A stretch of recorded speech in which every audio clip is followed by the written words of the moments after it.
যা আশঙ্কা করেছিলাম সেটাই সত্যি হলো, ঠিক ল্যান্ডস্লাইডের মধ্যে পড়েই গেলাম। কদিন ধরে বারবার নিউজে এই খবরই আসছিল। उत्तराखंड में मौसम विभाग ने अलर्ट जारी किया है। कई जिलों में भारी बारिश का रेड अलर्ट है। और इस बीच एक और बड़ी खबर आपको बता दें, बद्रीनाथ राष्ट्रीय राजमार्ग पर लैंडस्लाइड की जानकारी। लैंडस्लाइड के चलते नेशनल हाईवे बंद। 3 ঘন্টা একই জায়গায় আটকে আছি, এত জ্যাম। ধাড়িদেবী মন্দির পর্যন্ত গাড়ি খুবই ভালো এসেছে, আর তারপর একটু এগোতেই এই বিপর্যয়। অথচ সকালে রাস্তা বন্ধের কোনো খবরই ছিল না। সকাল সকাল আছি ঋষিকেশ বাস স্ট্যান্ডের সামনে। আমরা হোটেল থেকে জাস্ট চেক আউট করলাম, আমাদের গাড়ি আসছে, আর আমরা এখন রওনা হচ্ছি আমাদের প্রথম গন্তব্যের দিকে, গোবিন্দঘাট। তো চলুন যাই, আর আপনাদের সাথে আস্তে আস্তে সব কিছু শেয়ার করি। শুরু হয়ে গেল আমাদের জার্নি। বৃষ্টি ভেজা পথে গাড়ি এগিয়ে চলল গন্তব্যের দিকে। পাহাড়ে এসেছি, পাহাড়ের অসাধারণ সৌন্দর্য, তার সাথে যোগ হয়েছে বৃষ্টি, এবং পেছনে দেখা যাচ্ছে এক চিলতে গঙ্গা, আর সাথে রয়েছে গরম চা। তো আর কি চাই, অসাধারণ। ব্রেকের পর দেবপ্রয়াগের দিকে এগিয়ে চললাম।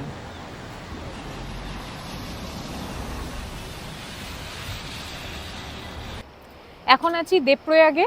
এখানে দেখতে পাচ্ছেন যে দুখানা জলধারা একদম গঙ্গা হয়ে সামনের দিকে এগিয়ে যাচ্ছে। একটা হচ্ছে অলকানন্দা, একটা হচ্ছে ভাগীরথী, এবং দুটোর কালার যে আলাদা পুরো, সেটা এখান থেকে স্পষ্ট দেখা যাচ্ছে। আর যেহেতু বর্ষাকাল, মানে বুঝতেই পাচ্ছেন যে এমনিতেই স্রোত থাকে, তো এখন তো প্রচুর জল এবং প্রচুর স্রোত। আর ওই দিকে দূরে দেখতে পাচ্ছেন, ওটা হচ্ছে সেন্ট্রাল সংস্কৃত ইউনিভার্সিটির একটা এখানে একটা ক্যাম্পাস রয়েছে আর কি এদের। আগের বার যখন এসেছিলাম তখন তৈরি হয়েছিল, এখন কমপ্লিট হয়ে গেছে।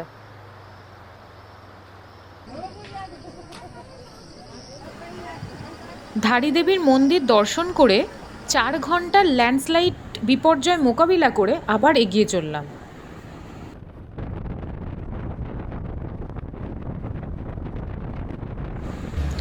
এখানে একটু ব্রেক নিলাম, 1 প্লেট মোমো খেয়ে আবার এগিয়ে চললাম, কারণ আমাদের বেশ দেরি হয়ে গিয়েছিল। অবশেষে এসে পৌঁছলাম গোবিন্দঘাট গুরুদ্বারাতে। আজকের রাতটা আমরা এখানেই থাকবো, আগে থেকেই আমরা মনস্থির করেছিলাম।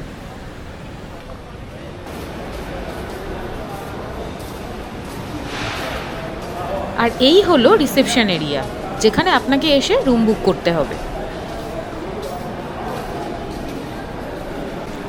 খুব সহজেই ঘরের ব্যবস্থা হয়ে গেল 1000 টাকার বিনিময়ে। যেহেতু একটু রাত হয়ে গিয়েছিল, তাই মেইন গুরুদ্বারার দরজা তখন বন্ধ হয়ে গিয়েছিল।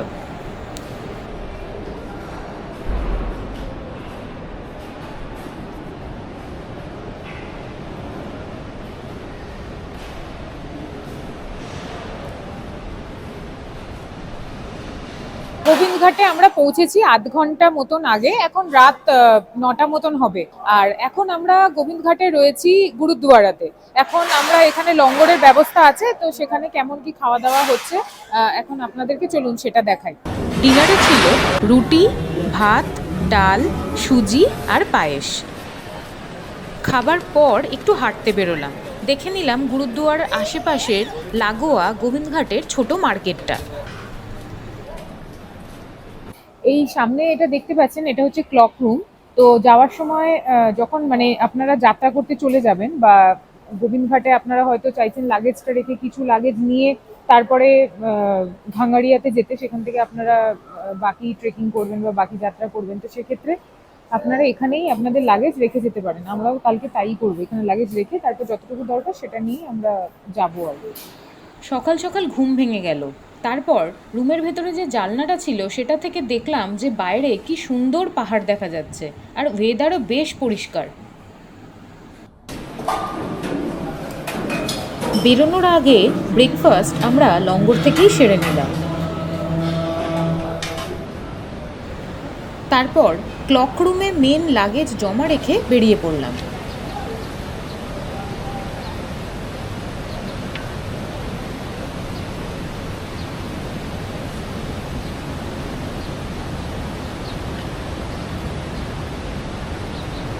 আমরা সকাল সকাল রওনা দিয়ে দিয়েছি। এখন আমার পেছনে ওই উঁচুতে ওখানে দেখতে পাচ্ছেন যে গাড়ি রয়েছে, সেখান থেকে আমরা শেয়ার গাড়ি করে ফুলনা যাব। তারপর ফুলনা থেকে ট্রেক করে আমরা যাব হচ্ছে ঘাঙাড়িয়া। তো এখন রওনা দিয়ে দিয়েছি, এবার যাব।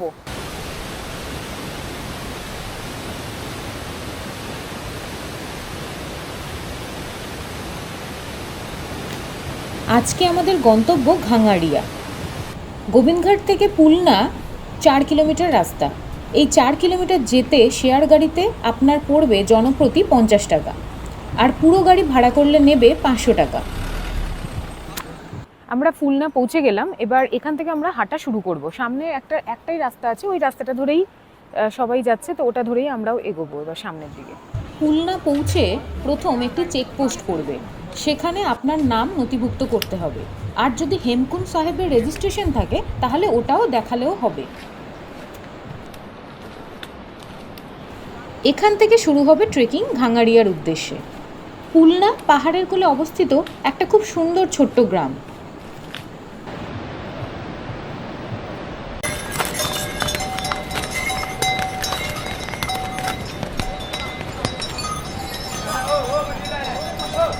এই যে জায়গাটা দেখছেন, এটা হচ্ছে ঘোড়াপড়াও। যারা ঘোড়া করে যেতে চাইবেন তারা এখান থেকে ঘোড়া বুক করে নিতে পারেন।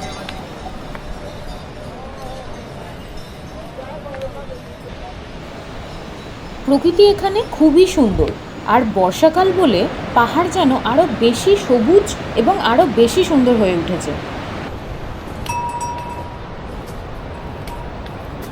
রাস্তার পাশে এরকম শেল্টার করা রয়েছে, যেখানে আপনি কিছুক্ষণ বিশ্রাম নিতে পারবেন। আর দেখুন, রাস্তা চড়াই কিন্তু ধীরে ধীরে আরও বেড়ে চলেছে।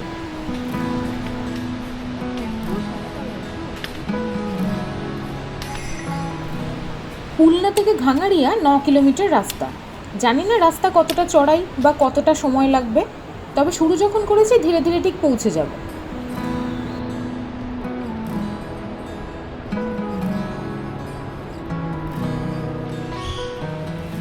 চারপাশের অপরূপ প্রাকৃতিক শোভা উপভোগ করতে করতে আর ধীরে ধীরে চড়াই ভাঙতে ভাঙতে এগিয়ে চললাম সামনের দিকে।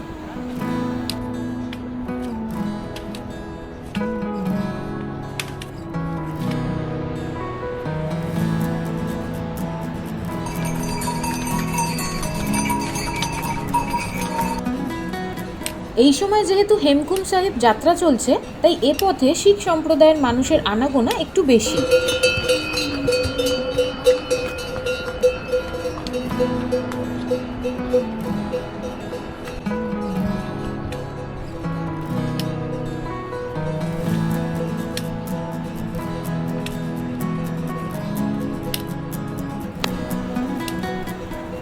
এতক্ষণ পর একটু উতরাই পেতে মনটা যেন খুশিতে ভরে উঠল।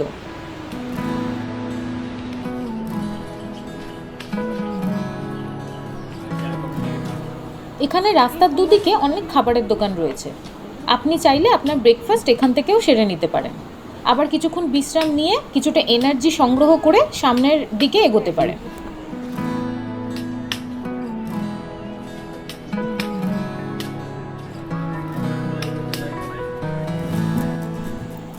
এই দেখুন, আবার চড়াই শুরু হয়ে গেল।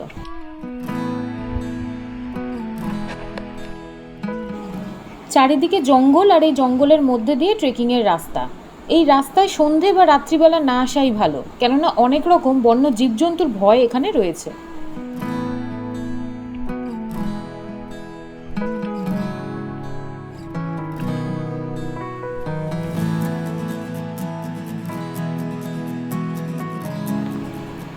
হাঁটছি আর হাঁটছি, মনে হচ্ছে এই চড়াই যেন আর শেষ হবার নয়, মাঝে মাঝে হাত ধরে যাচ্ছে।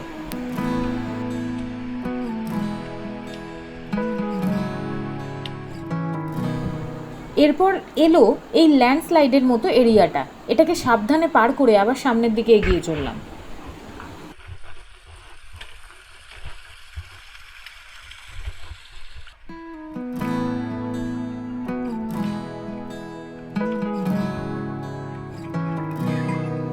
এসে গেলাম ভুইন্ডার ভিলেজ। হঠাৎ করে দেখা পেয়ে গেলাম এই নীল রঙের ফুলের। এই ছোট্ট পুলটা পার করে যেতে হবে ওপারে। এখানে লক্ষ্মণ নদী তীব্র বেগে এগিয়ে চলেছে, আর এখানকার প্রাকৃতিক সৌন্দর্য এক কথায় অসাধারণ।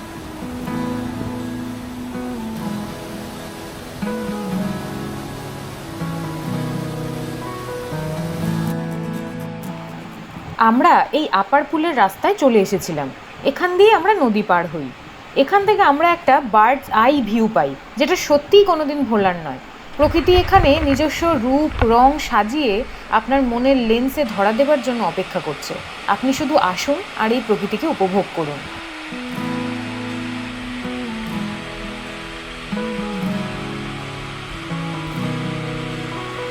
এতক্ষণে আমরা প্রায় 5 থেকে 5.5 কিলোমিটার মতো এসেছি পুলনা থেকে।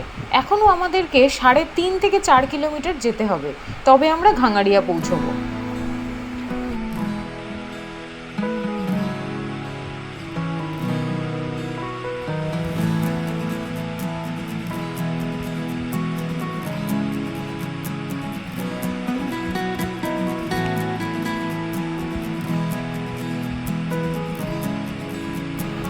শুরু হয়ে গেল ফুলেদের উপস্থিতি। চারিদিকে কত নাম না জানা ফুলেদের রাজত্ব। আসুন আপনাদেরকেও দেখাই।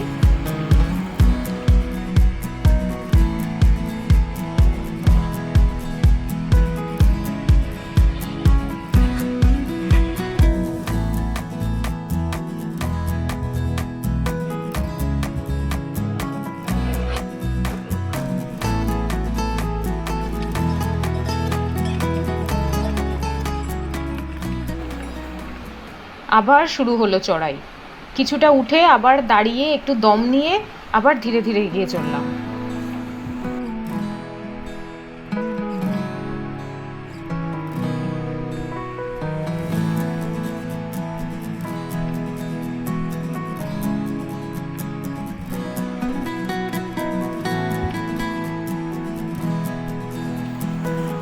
বেশ ঘন জঙ্গলের মধ্যে দিয়ে রাস্তা। অনেকেই আমাদের সাথে হাঁটছিলেন, তাদের সঙ্গে আমরাও এগিয়ে চললাম সামনের দিকে, চড়াই ভাঙতে ভাঙতে।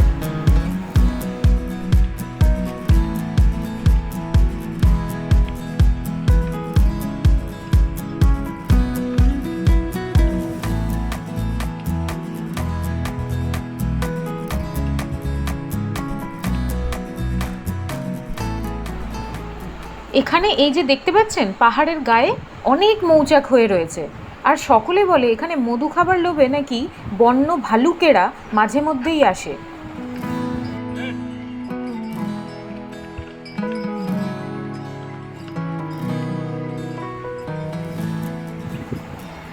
এতক্ষণ ওয়েদার ভালোই ছিল, ভালো মানে মেঘলা ছিল, কিন্তু বৃষ্টি ছিল না।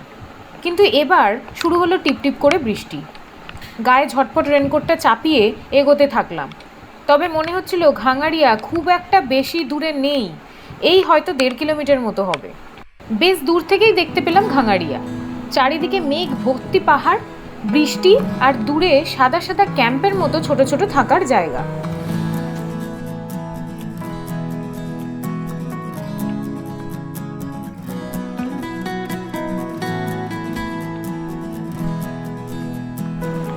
এখানে এই যে বাঁদিকে সমস্ত থাকার জায়গা, আর দূরে হেলিপ্যাড দেখা যাচ্ছে। যারা হেলিকপ্টারে আসবেন তাদেরকে এই হেলিপ্যাডেই নামতে হবে। তবে এটা কিন্তু ঘাঙাড়িয়ার এক্সটেন্ডেড অংশ। মেইন ঘাঙাড়িয়া গ্রাম এখান থেকে আরও 1 কিলোমিটার দূরে, মানে আমাদেরকে এখনো এই বৃষ্টি মাথায় নিয়ে 1 কিলোমিটার যেতে হবে।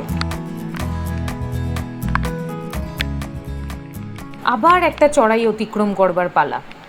দুদিকে বড় বড় গাছের জঙ্গল, আর তার মাঝখান থেকে এই চড়াই রাস্তা। আর একটু এগোলেই ঘাঙাড়িয়া গ্রাম পৌঁছবো।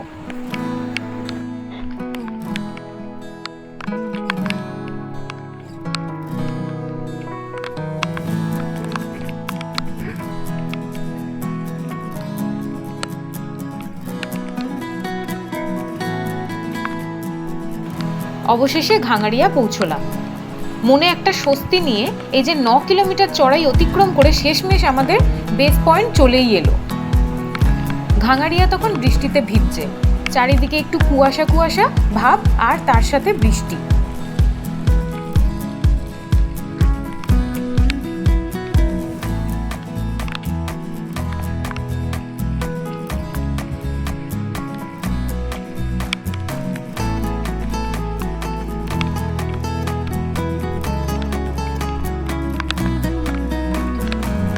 কিছুটা এগিয়ে খুঁজতে খুঁজতে চলে এলাম আমাদের আগে থেকে বুক করা GMVN-এ।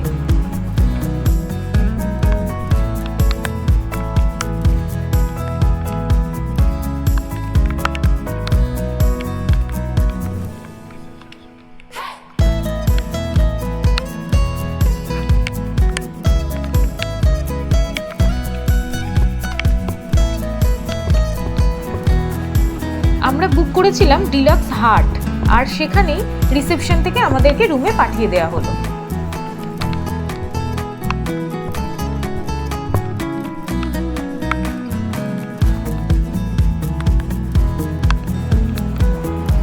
আগামীকাল আমরা যাব ভ্যালি অফ ফ্লাওয়ার্স, এবং সেটা আপনাদের জন্য থাকবে পরের পর্বে।